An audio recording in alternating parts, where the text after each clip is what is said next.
Magician, লেখক বিমল কর।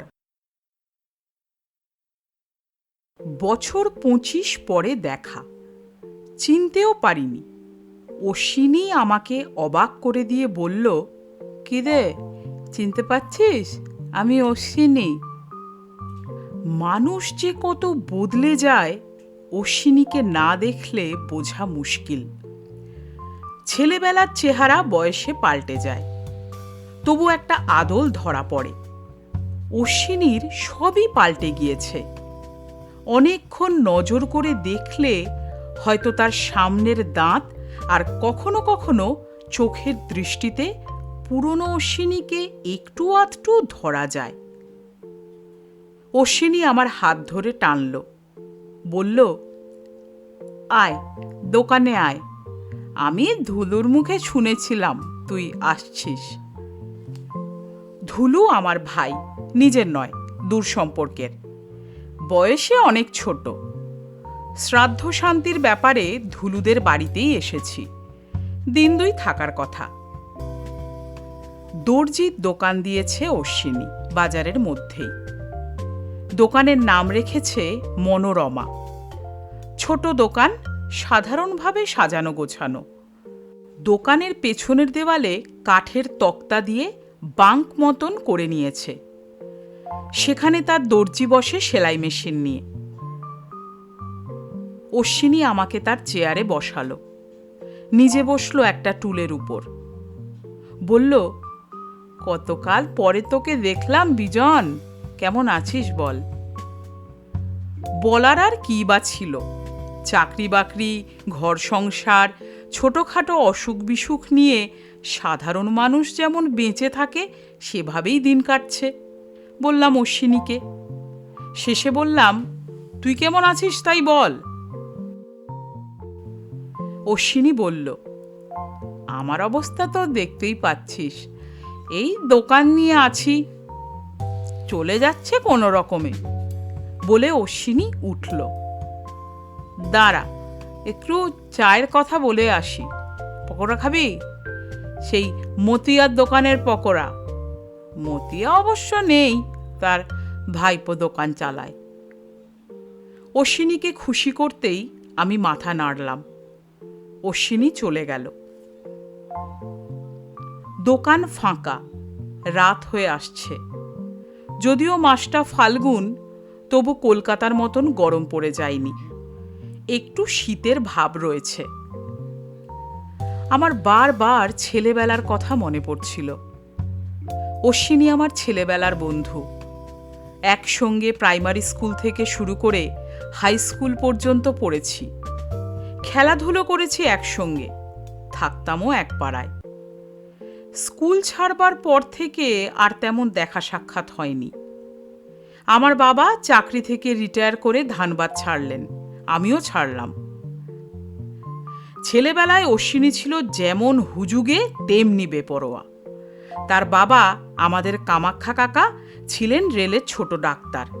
দেখতে বড় সুন্দর ছিলেন, বড়দের সঙ্গে থিয়েটারও করতেন।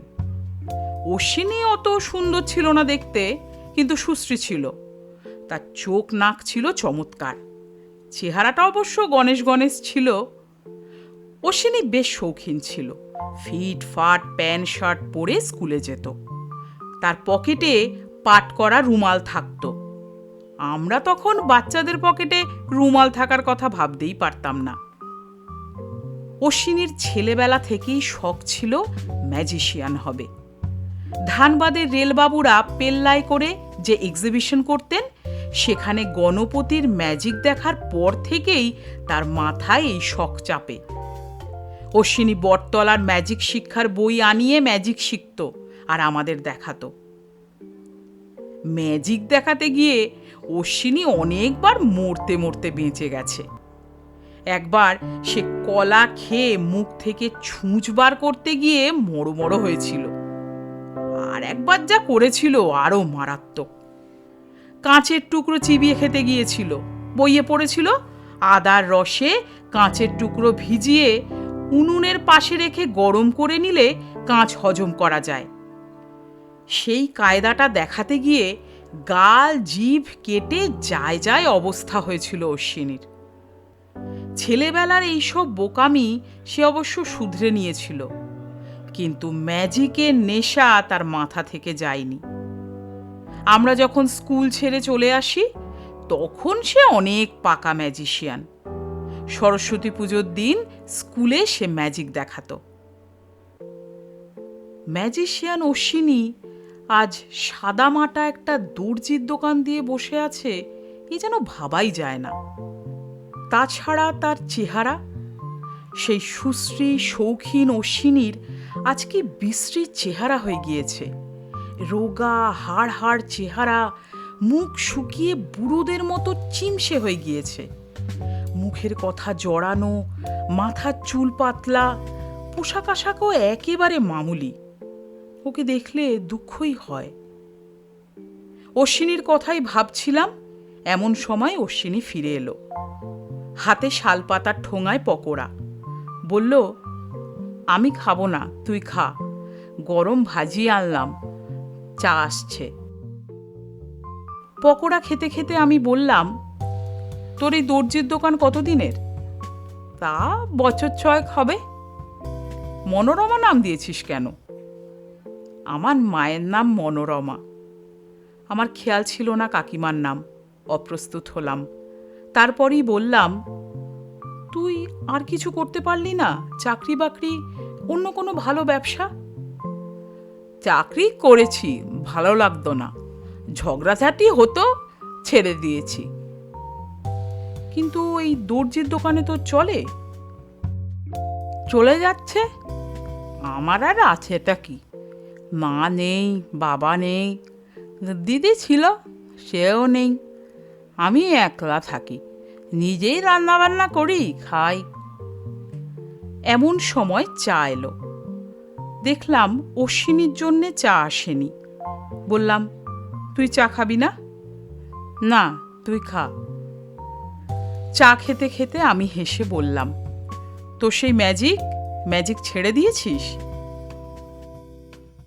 অশ্বিনী আমার দিকে তাকালো। পাতা পড়ল না চোখের। একবার যেন দৃষ্টিটা কঠিন ও রুক্ষ হলো। তারপর ধীরে ধীরে সেই রুক্ষ ভাব মোলায়েম হয়ে এসে কেমন যেন মলিন হলো। অশ্বিনী বলল, লোক দেখানো ম্যাজিক ছেড়ে দিয়েছি। কথাটা কানে লাগলো। বললাম, তার মানে? ম্যাজিক তো লোকেই দেখে। ও ম্যাজিক আর আমি দেখাই না। অন্য ম্যাজিক দেখাস নাকি? আমি ঠাট্টা করে হাসলাম। সেটা আবার কি? অশ্বিনী ম্লান হাসল, কোনো জবাব দিল না কথার। চা খাওয়া প্রায় শেষ হয়ে এলো। অশ্বিনী চুপচাপ। আমার কেমন ভালো লাগছিল না, অস্বস্তি হচ্ছিল। অশ্বিনীর হঠাৎ এমন বোবা হয়ে যাওয়া কেন? সে মাঝে মাঝেই আমায় কেমন করে যেন দেখছে। তাছাড়া এসে পর্যন্ত লক্ষ্য করছি অশ্বিনী কথা বলার সময় মুখের সামনে রুমাল ধরে রাখছে। কি খারাপ অভ্যেস! অসহিষ্ণু হয়ে আমি বললাম, তুই যেন কি ভাবছিস? আমায় অমন করে দেখছিস কেন? রুমালটাই বা মুখের সামনে ধরে রেখেছিস কেন? অশ্বিনী রুমাল সরালো না, আরও কিছুক্ষণ চুপচাপ থাকলো। তারপর বলল, তোকে একটা কথা বলতে পারি, বিশ্বাস করবি? কি কথা? শুনলে হাসবি, ভাববি আমার মাথা খারাপ হয়েছে। আমি হেসে ফেলে বললাম, তোর তো প্রথম থেকেই মাথার গোলমাল। ছেলেবেলায় কাঁচ চিবিয়ে খেতে গিয়ে মরতে বসেছিলি, মনে নেই? অশ্বিনী হাসির মুখ করল। আমি বললাম, তোকে কত বছর পরে দেখছি অশ্বিনী, আমার ভালো লাগছে না। এই দর্জির দোকান, তোর চেহারা, চোখ মুখ সব যেন কেমন লাগছে। সত্যি করে বলতো, তোর কি হয়েছে? আমি হাসব না। অশ্বিনী বেশ অন্যমনস্ক হয়ে গেল। নিঃশ্বাস ফেলল বড় করে। তারপর বলল, তোকে যা বলছি সত্যি করেই বলছি, এক বর্ণ বাড়িয়ে বলছি না, মিথ্যে বলছি না। বলে কয়েক মুহূর্ত চুপ করে থেকে অশ্বিনী বলল, বছর 8 আগের কথা। মা বেঁচে আছে, বাবা নেই। তখন আমি একটা চাকরি করতাম, তবে চাকরিতে আমার মন ছিল না, মন ছিল ম্যাজিকে। ম্যাজিকই ছিল আমার ধ্যান জ্ঞান। কত টাকা পয়সাই না খরচ করেছি ম্যাজিকের জিনিসপত্র তৈরি করতে, সাজ পোশাক বানাতে। ছোটোখাটো একটা দলও তৈরি করে ফেলেছিলাম আমি। এসব দিকে মানে তোর কলিয়ারিতে, মেলায়, রেলের ক্লাবে, চ্যারিটি শোয়ে আমার ডাক পড়ত। দল বল নিয়ে যেতাম, খেলা দেখাতাম, টাকা পয়সাও পেতাম। একবার কাতরাজ করে আমাদের ডাক পড়ল কালী পুজোর সময়। খেলা দেখাতে গেলাম দল বল নিয়ে। সঙ্গে একটা বাচ্চা মেয়ে ছিল, তুই চিনবি না, ভজনদার মেয়ে। তার নাম টুনি। দেখতে যেমন সুন্দর তেমনই স্মার্ট। টুনিকে নিয়ে আমরা 2-3টে খেলা দেখাতাম। তার মধ্যে একটা ছিল হাসি হুল্লোড়ের। বড় বেতের টুকরির মধ্যে টুনিকে ঢুকিয়ে দেওয়া হতো, আর চোখের পলকে ভ্যানিশ হয়ে যেত টুনি।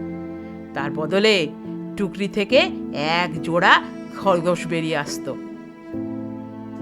অশ্বিনী কথা বলতে বলতে থামলো একবার, বাইরের দিকে তাকালো, তারপর চোখ ফিরিয়ে নিয়ে বলল, অন্য দুটো খেলার মধ্যে একটা ছিল টুনি ছুরি দিয়ে আমার জিভ কেটে দেবে, রক্ত পড়বে গলগল করে, আবার কাটা জিভ জোড়া হয়ে যাবে। সোজা খেলা। তুইও ছেলেবেলায় স্কুলে যাওয়ার সময় রাস্তার ধারে খেলা দেখেছিস, মাদারিরা দেখাতো। খেলাটাকে চটকদার করার জন্য আমি টুনির মতো বাচ্চা মেয়েকে নিয়ে খেলাটা দেখাতাম। তাকে খুব ভালো করে খেলাটা শিখিয়েছিলাম। সেদিন কিন্তু কি যে হলো কে জানে।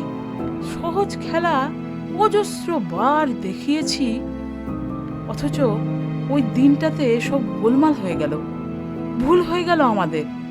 টুনি আমার আসল জিভে ছুরি চালিয়ে দিল। আমি চমকে উঠলাম।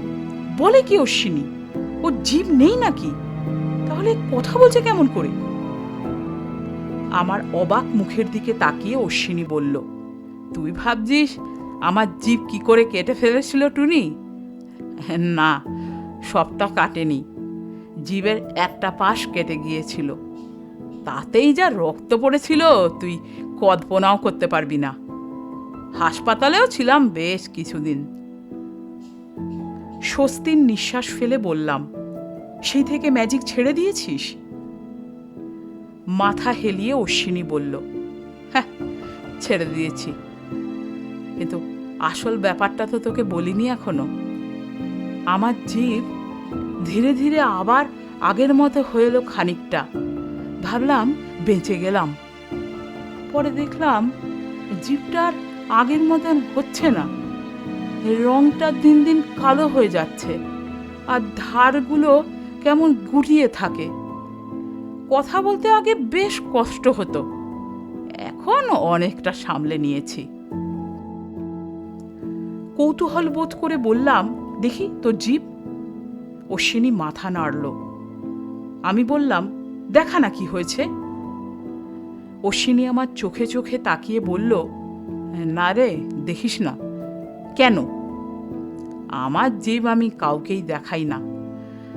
মা আমার জিভ দেখতো, মারা গেল। বাজারের দাস ডাক্তার আমার জিভ দেখেছিল, সেও মারা গেল।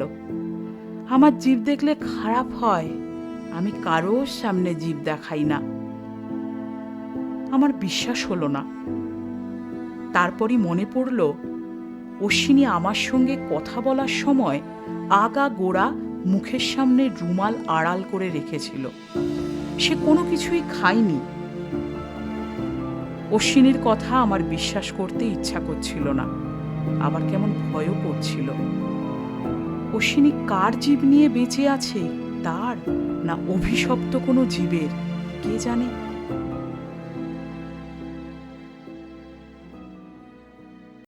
সমাপ্ত।